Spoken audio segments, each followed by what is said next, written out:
नमस्ते। इतिहासमा केही यस्ता विचारहरू हुन्छन् नि जसले साँच्चै संसारलाई नै हल्लाइदिन्छन्। हो, मार्क्सवाद ठ्याक्कै त्यस्तै एउटा विचार हो। अब यो किन यति धेरै प्रभावशाली अनि उस्तै विवादास्पद पनि छ त? आउनुहोस् आज यसका एकदमै आधारभूत कुराहरू केलाएर हेरौँ। तर सुरु गर्नुभन्दा पहिले एउटा प्रश्नबारे सोचौँ है। लगभग 200 वर्ष पुरानो यो विचार आजको हाम्रो यो आधुनिक संसारमा किन सान्दर्भिक छ होला? ल, यसको उत्तर खोज्दै यो यात्रा सुरु गरौँ न त। हामी यस्तो समयमा छौँ जहाँ एकातिर हेर्नै नसकिने सम्पत्ति छ, तर अर्कोतिर गरिबी र असमानताको खाडल झन्झन गहिरिँदै गएको छ। हो, यही विरोधाभास नै मार्क्सको विश्लेषणको सुरुवात बिन्दु थियो र यो प्रश्न आज पनि उत्तिकै महत्त्वपूर्ण छ। र यो कुनै अनुमानको कुरा मात्रै होइन, तथ्याङ्कले नै यो असमानताको कठोर वास्तविकता देखाइरहेको छ। मार्क्सवादले ठिक यही प्रश्नमा औँला ठड्याउँछ। आखिर यस्तो किन हुन्छ? यसको जड कहाँ छ? अब मार्क्सवादलाई साँच्चै बुझ्नु छ भने हामीले त्यो समयमा फर्कनै पर्छ जसले यसलाई जन्मायो। त्यो धुवाँ, त्यो कोलाहल। आउनुहोस् एकैछिन 19औं शताब्दीको औद्योगिक क्रान्तिको संसारमा डुबुल्की मारौँ।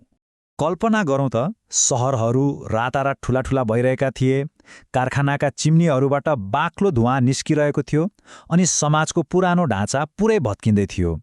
यो साँच्चै नै एउटा उथलपुथलको युग थियो। यहाँबाट के देखिन्छ भने मार्क्सका विचारहरू कुनै खाली ठाउँमा जन्मेका थिएनन्।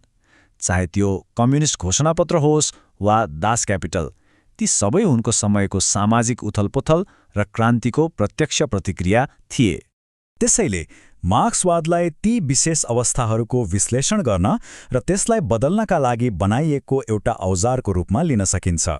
ल, अब मार्क्सवादका मुख्य सैद्धान्तिक अवधारणाहरू के हुन् त? त्यता लागौँ। यिनलाई समाजलाई बुझ्ने एउटा विश्लेषणात्मक टुलकिट जस्तै सोच्न सकिन्छ। मार्क्सको पहिलो र सबैभन्दा आधारभूत औजार हो ऐतिहासिक भौतिकवाद।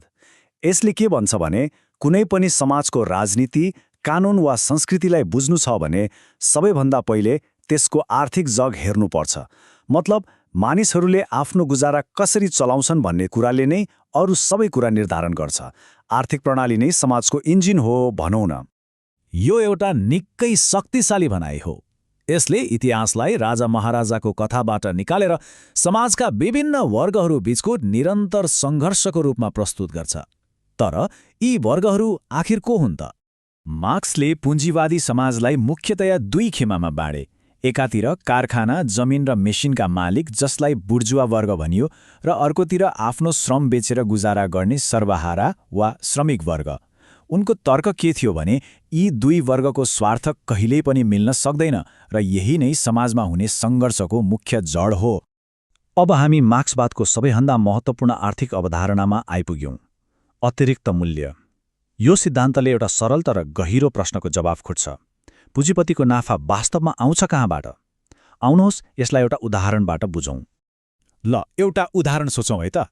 मानौ एकजना मजदुरले दिनको 8 घण्टा काम गर्छ। अब पहिलो 4 घण्टा काम गरेर उसले आफ्नो ज्याला बराबरको मूल्य त कमाइसक्यो रे, तर उसको काम त अझै सकिएको छैन। ऊ काम गरिरहन्छ। अबको बाँकी 4 घण्टामा उसले जे जति उत्पादन गर्छ नि त्यो सबै मूल्य सित्तैमा मालिकको खल्तीमा गयो। मार्क्स भन्छन् नाफाको असली रहस्य यही हो र यही सित्तैमा गएको श्रमलाई नै अतिरिक्त मूल्य भनिन्छ। तर यो शोषणको असर आर्थिक मात्रै हुँदैन।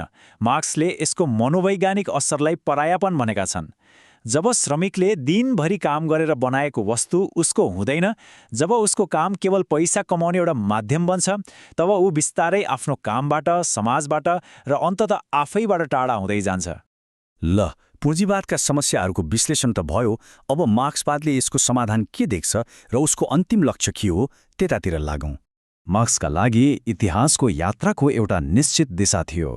उनले के भविष्यवाणी गरे भने पुँजीवादभित्रको यही द्वन्द्वले नै एक दिन श्रमिक क्रान्तिलाई जन्म दिनेछ, त्यसपछि समाजवादको एउटा सङ्क्रमणकालीन चरण आउनेछ र अन्ततः समाज एक वर्गविहीन, राज्यविहीन साम्यवादमा पुग्नेछ।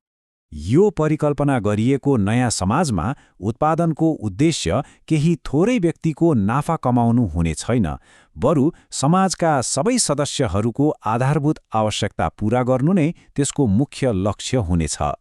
र यो प्रसिद्ध नाराले त्यस समाजको आदर्शलाई एकदमै राम्रोसँग समेट्छ। हरेक व्यक्तिले आफ्नो क्षमता अनुसार योगदान गर्नेछ र हरेकले आफ्नो आवश्यकता अनुसार प्राप्त गर्नेछ। यो नै न्यायपूर्ण वितरणको अन्तिम लक्ष्य हो। अब फेरि एकपटक आजको दिनमा फर्कौं।